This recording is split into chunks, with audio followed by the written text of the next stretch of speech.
Y'all heard it all here, man. Go check out Coach Caleb with his first year.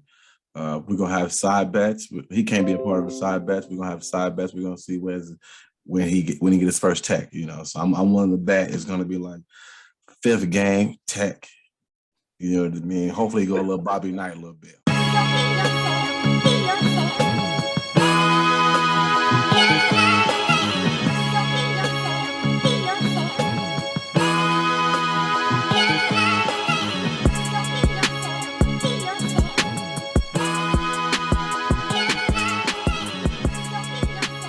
Today we got a cool dude. One of the first Black dudes I met when I got here in Modesto. Yeah. One of the first Black dudes I met, and I felt like home when I met him. He just opened his arms up to me. He didn't look at me different. He was like, "What's up, bro?" And we was cool. We've been locked from the hip from that moment. This guy right here we're gonna call you Coach Caleb. We're gonna call you Coach Caleb right here. Say what's up, Coach Caleb. What's going on, y'all? Chicago 45, best one out there. Gotta give he been shout out. You've been a supporter since day one. Now we get to have like a one-on-one with you because you got a new journey that you're about to explore. For those who don't know the new journey he's about to explore, congratulations to the new women's head basketball coach for Los Positas Junior College. I wish I had the round of applause. I'm gonna put the round of applause in the background. Congratulations, though. Congratulations, bro. Thank you. How do we get to this point? How do we get to you, the man in charge? How we get there? Yeah, so I'll go back to 2019 to be honest, because that's really when everything changed. So at the time, I was working a part-time job as a paraprofessional in Modesto, and for special education. And I decided that I wanted to continue to pursue my basketball dream, which was obviously play overseas. I've been going to showcases overseas throughout the last 3 years, so 2017, 18, and 19. Met some people, performed really well at these showcases, and got an opportunity in Montenegro in 2019. My first month I was there, got newcomer of the month, and then my agent was able to promote me, market me that way, and then ended up getting more offers to come from that. COVID, fast forward to March, and I'm supposed to be heading out March 18th, 2020, and to Australia. And there's a league out there. And long story short, March 10th, the pandemic had an international shutdown. So a week before I'm supposed to leave, I see it all over the news. Nobody's allowed to go into any other countries. So then I saw that, and I contacted my agent at the time, and I said, "Hey, if your job's to get us into other countries to work, how are we going to do that? Or how are we going to have work if they're not allowing us in? Like, do you guys have a pool? What is the situation?"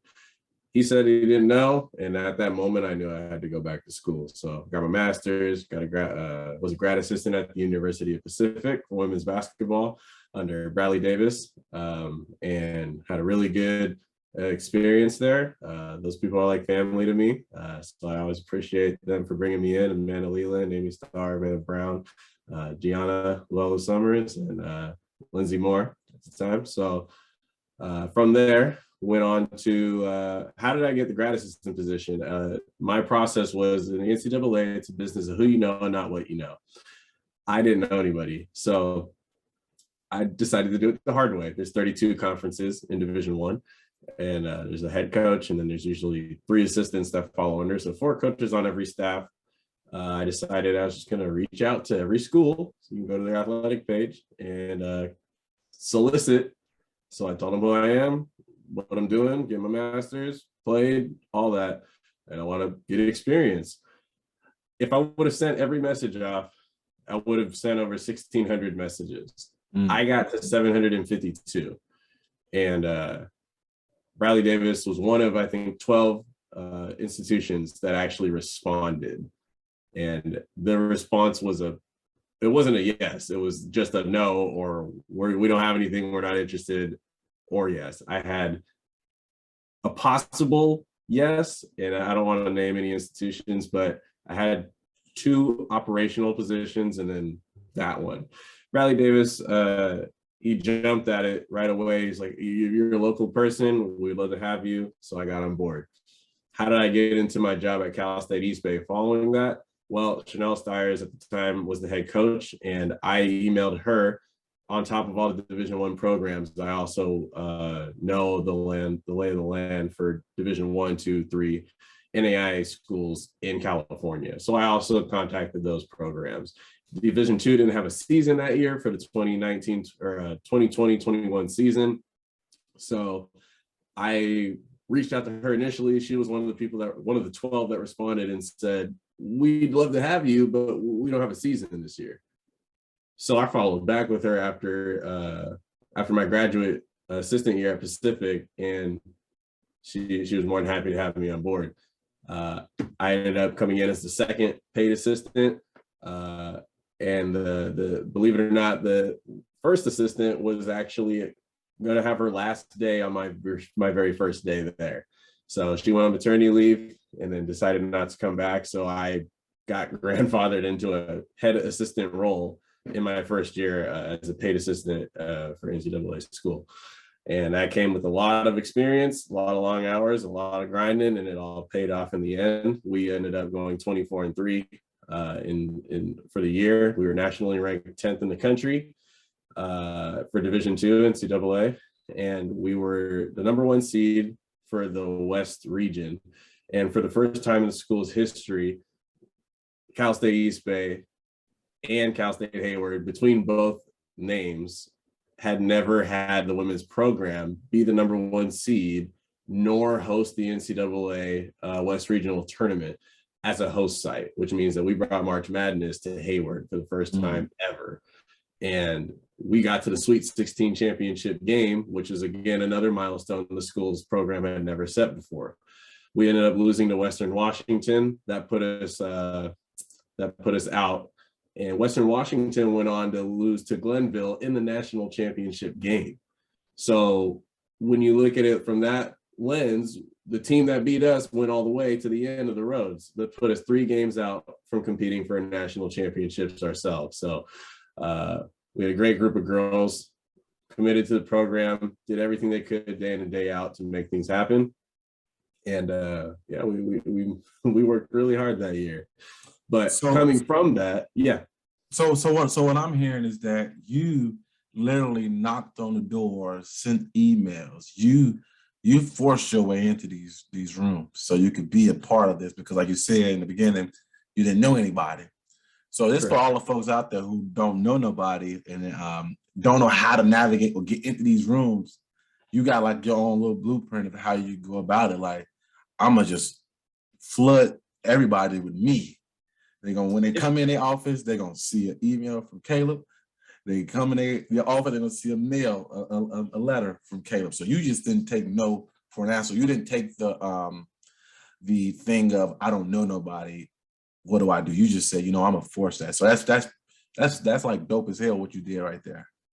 Appreciate it. Yeah, I've never been the type of person to make a reason to excuse myself from getting to where I want to be. So for example, right, we all grew up watching Kobe Bryant, Michael Jordan, and the way I saw it was, if Kobe could make it happen, and his mom mentality, his mindset is really what paved the way for everything else that he did. If he didn't have that, it would have been a lot more challenging for any of the things that he had accomplished to happen. You have to manifest it before it ever happens. And that's long before you see the actual outcome from that manifestation. So in the same way, I always knew I wanted to play professional basketball. I didn't know how I was going to go about doing it. And then I had something come from it. Manifested early, worked my butt off for years, and then I got an opportunity, and I was ready when that opportunity came. In the same way, same thing for coaching.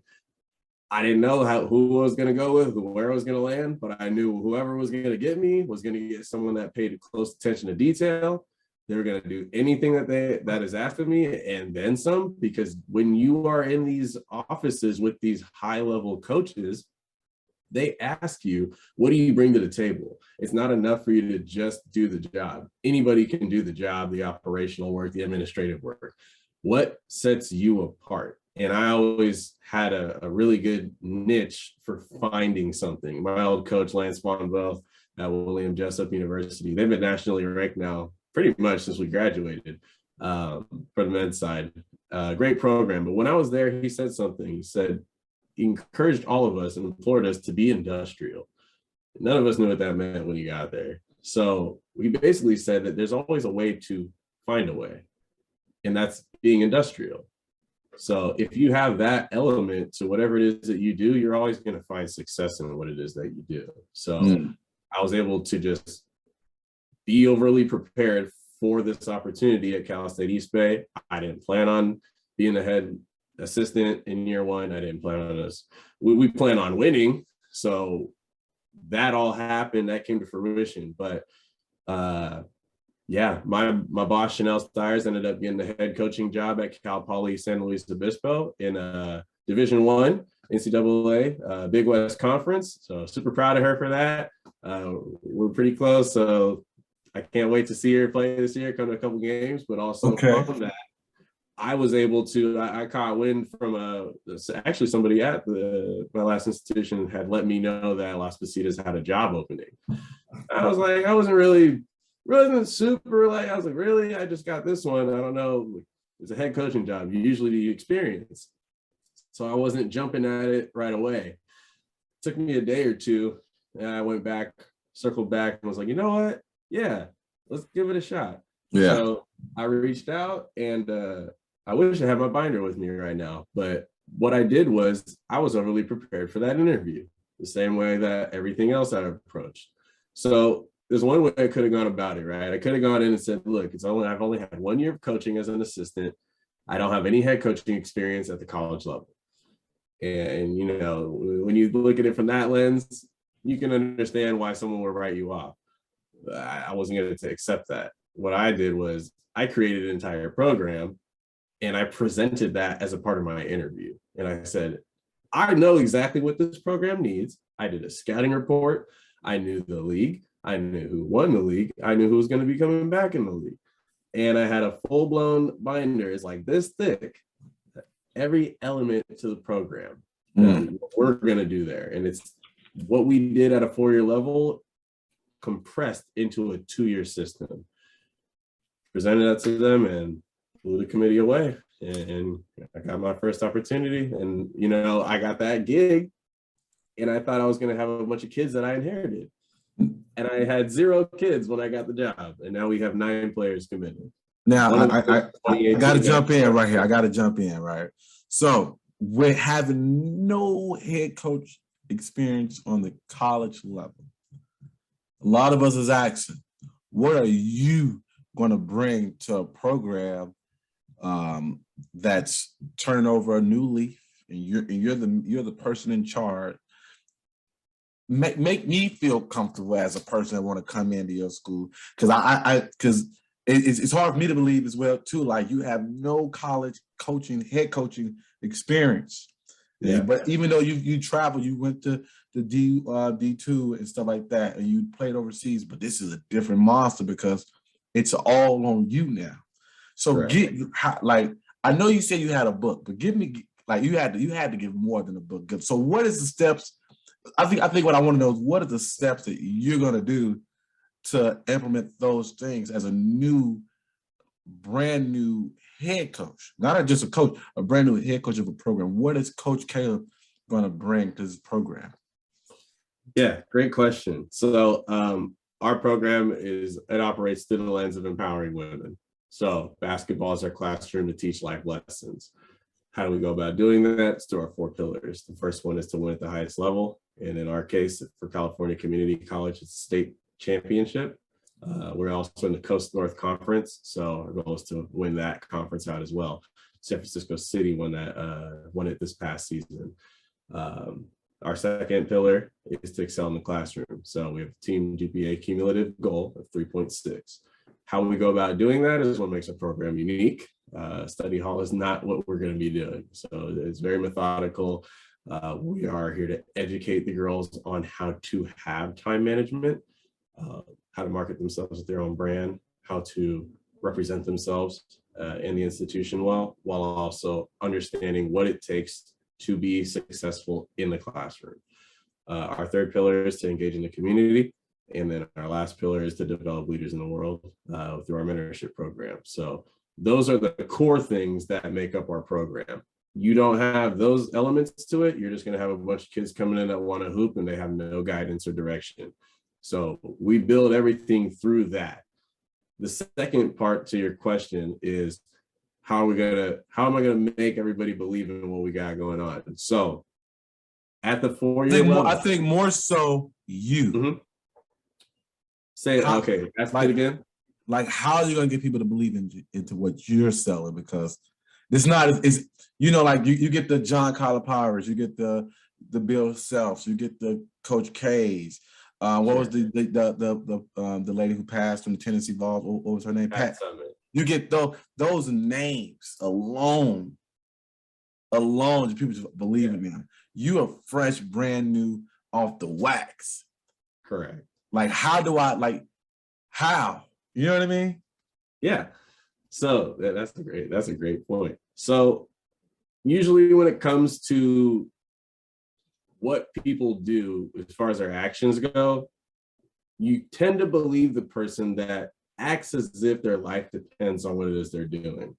Not out of motivation, external motivation that is maybe guiding that, but because it's what you are. So this job, this opportunity, this program is an extension of myself and what I truly believe these women deserve at this level. And so I now have the platform to make it happen, to make them be in positions to be successful, to learn what it is to go to the next level. They're all coming in as incomplete products, right?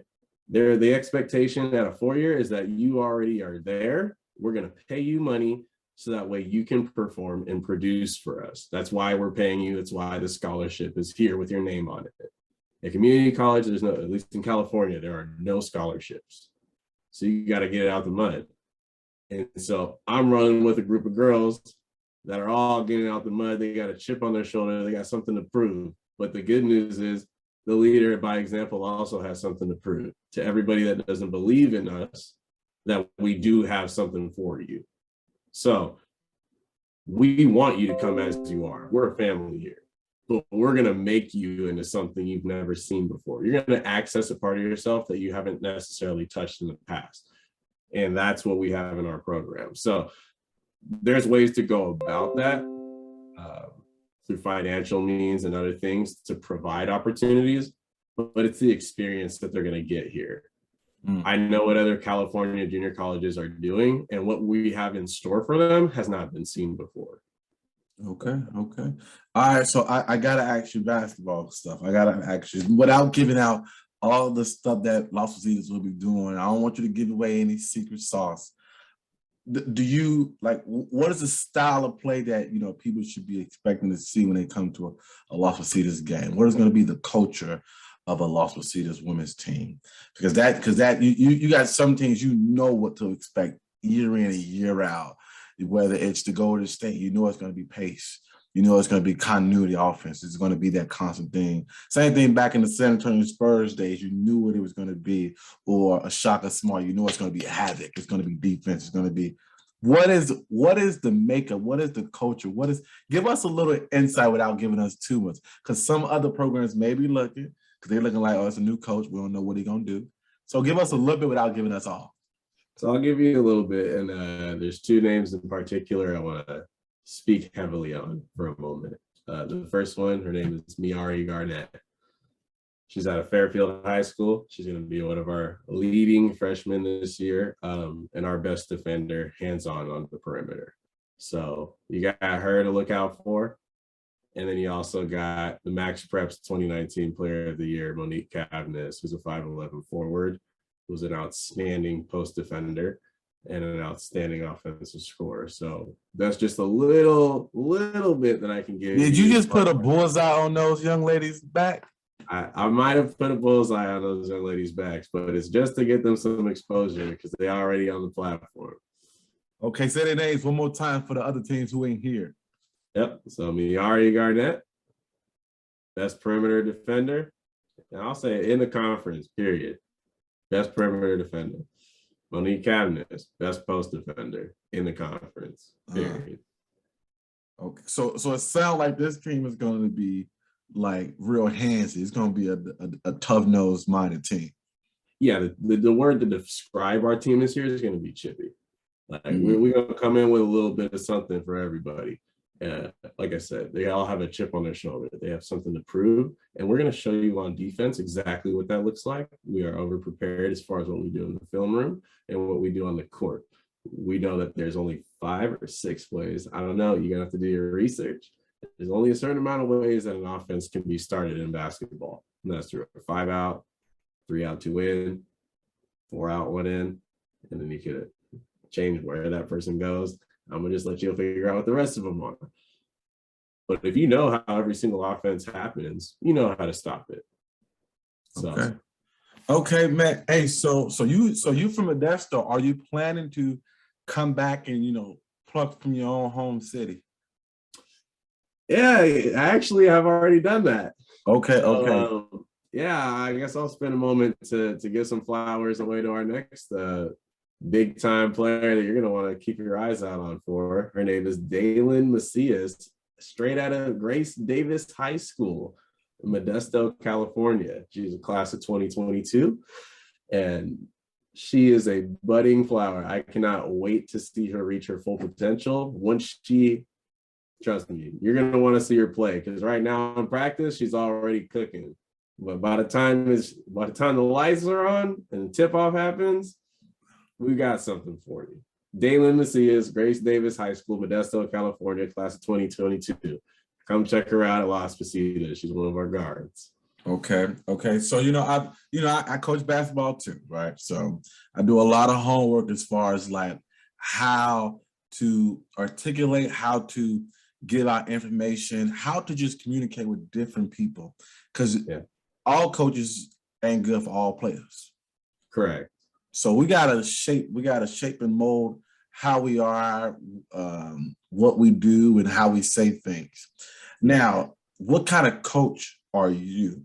If I'm sending my kid to you, what am I going to get from you? Like, are you the stern coach? Are you going to be like the loose coach? Are you a player's coach? Are you going to be straight like, hey, I'm all about X and O's? What am I giving? Yeah. What am my kid walking into? Yeah, your kid's walking into a player's coach. So I've been there in my own career. I understand what it takes to play at a high level. As a coach, I've been exposed to a lot of high-level women at the college level. I'll name off just one, but there's 2 now. There's 2 pros. Valerie Higgins, she was at Pacific, first female player to go to the WNBA, drafted 3rd round, 25th pick by the New York Liberty. Was teammates with Sabrina Ionescu. Liana Tillman will be the second one. She just actually got a pro contract in Germany. And she's the first player in the Big Sky to get 1,000 points, I believe, in league MVP. So I've seen a lot of high-level players. I know what the standard looks like, and I can use players that they look up to as a way to motivate and inspire them to have an idea of what it takes to get to that next step. I'm not just talking about Kobe and Jordan, right? That's not as direct as it could be for them to relate to, because I need a female athlete that's also high level and successful that they can identify with. So having those just as examples, that's what you're walking into. So somebody that knows what it looks like at a high level for a women's program. Got you. Now, I'm sorry, go ahead. Your player will be pushed. Okay, so I think what I want to ask now, because the thing we haven't seen in men's basketball as much is women coming to coach in men's sports. Yeah. Now we have you get the privilege to go over and coach women. are you taking that as a big responsibility because you've been let into this space to where, quite honestly, vice versa, they don't get to be in that space as much? Absolutely. Do you have a sense of that feeling that you got to come in a little more, I don't know the word, more careful what you say and how you do it? Are you, I don't think I'm, you get what I'm trying to say? Like, are you coming in that space being conscious of your privilege and how can I help these ladies? Because women don't get that, they don't get that privilege as much. Yeah, so I think that really just stems from me having 4 sisters. So I grew up around women, and that has allowed me to identify with a level of understanding that maybe others don't have the luxury of having. And so, one, getting that exposure at Bayer High School back when 2011. That was huge. And then getting that exposure at Pacific, that was huge. Because now you're seeing what it looks like at a Division I level, what an operation looks like. It's being led by a man at Bradley Davis. And then you go to East Bay, and it's led by a woman. And now I'm the person in charge, and I'm also a Black man in charge of that. In the Bay Area, I'm pretty sure I'm the only Black male head coach in women's basketball at the collegiate level in the Bay Area, at least for junior college. So I take full understanding of the responsibilities that I have. I understand that everything that I do has either benefits or consequences. And I'm not taking advantage of either of that in a negative fashion. I'm making sure that this program provides the best experience for our players. And, I spoke to somebody. He's actually the head coach at Stanislaus State. He was the one who actually told me. I had lunch with him one day, and he had shared with me that the reality is you're taking in somebody's daughter.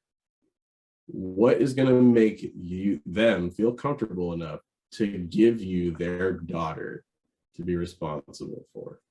And that was a great question he asked me. It was about 2 years ago. And with that question in the back of my mind constantly, it allows me to have perspective on what I should be doing. Also have great resources that I can contact if I ever have questions that need to be answered. But I don't really feel any pressure about it. Not being irresponsible with my duties. I just understand that we got to make something happen here. There has not been history that's been made here. So that's the priority. Okay. Hey, before I let you go, man, I got to ask you some quick hitter questions. You ready? Yeah. All right. KD, where's KD going?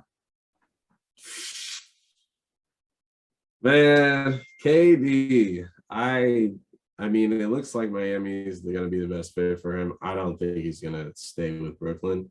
So I think he might be going to Miami. Okay. You said, okay, Miami. Russell, where's Russell going?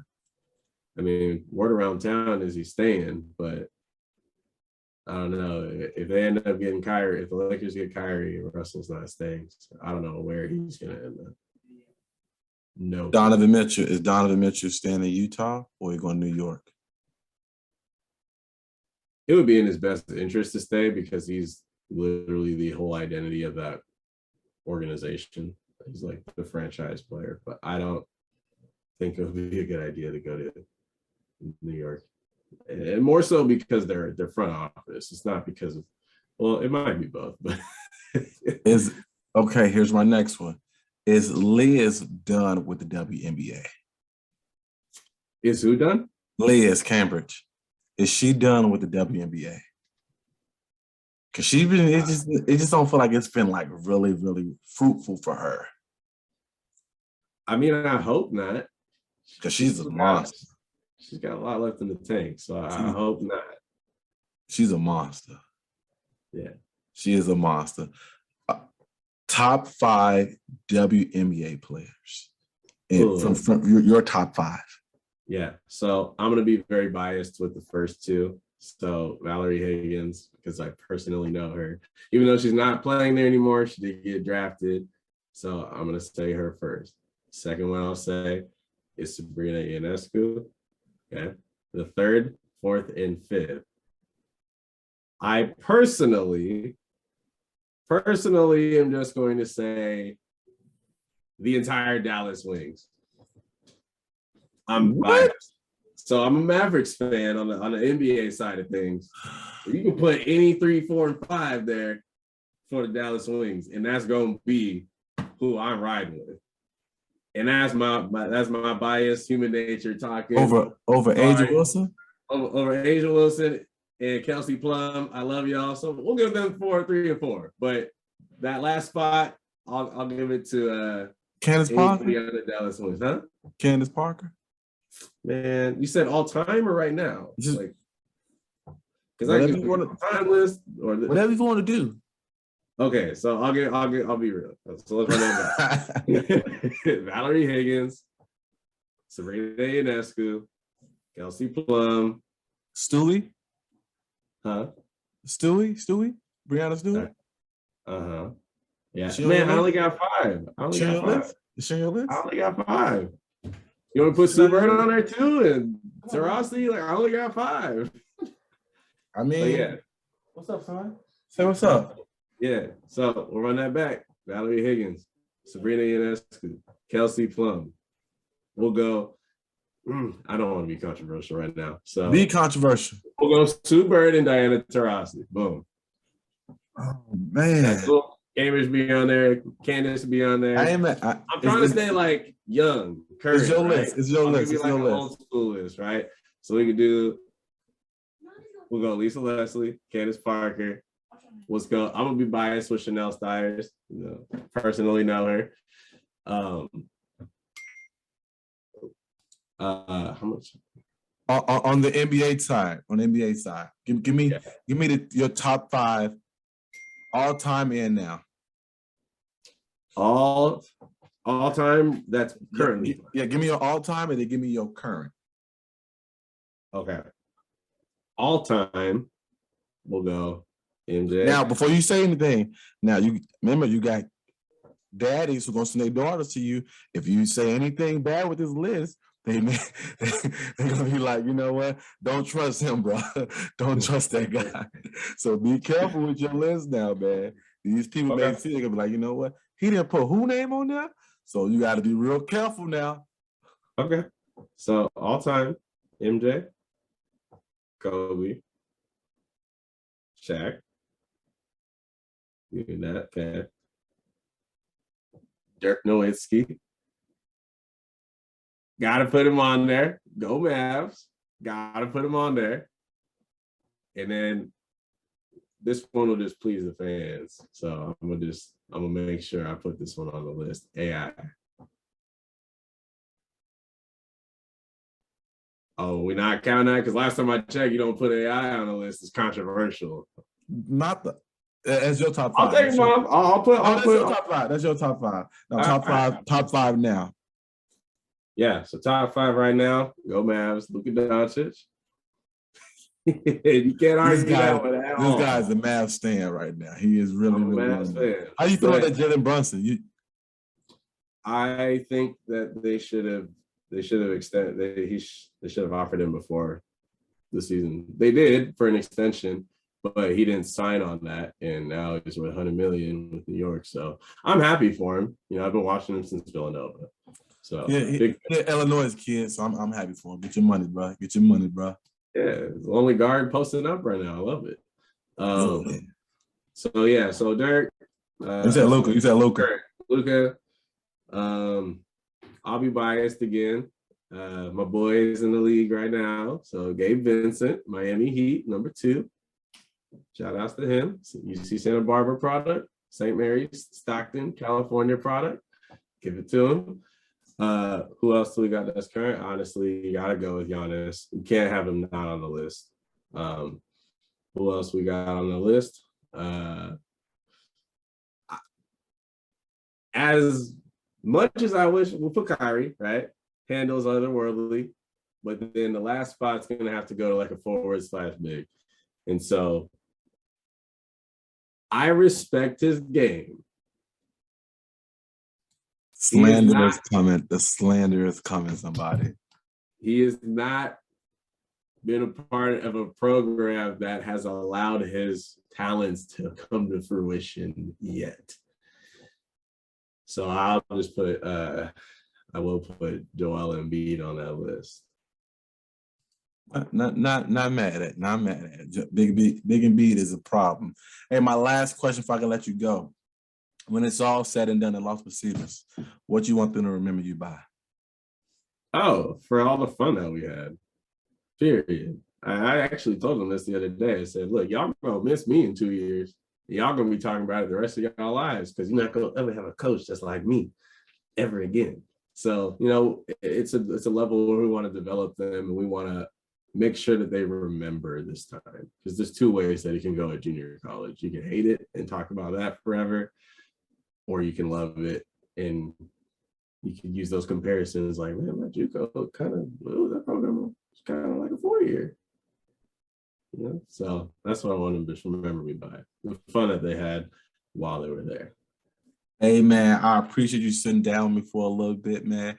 Hey, I mean, I'm gonna be watching the journey. I'm gonna be watching the ladies. I'm gonna be watching Coach Caleb, you know, do your thing. You know, like I said, I coach basketball as well too. So if I see any nugget that I see on the court that I like, I'm stealing it. Because as a coach, we are master thieves. We are master thieves. We will look at it. We will say, I like that, and I'm taking that. I wish you nothing but the well, nothing but well. Nothing but, you know, prosperous days and long nights, long film nights. I wish you nothing but that stuff because it's going to be a job. We talked, I think, when you first got it and you said, man, you started from scratch. And I said, this is when they said you just got to love the journey and enjoy the process. And if anybody could do it, I know it's you. I know it's you for sure. So best of luck with the season. Keep us in the loop. We're gonna check back with you mid-season. Absolutely. Can't wait to have another follow-up. We're gonna check back.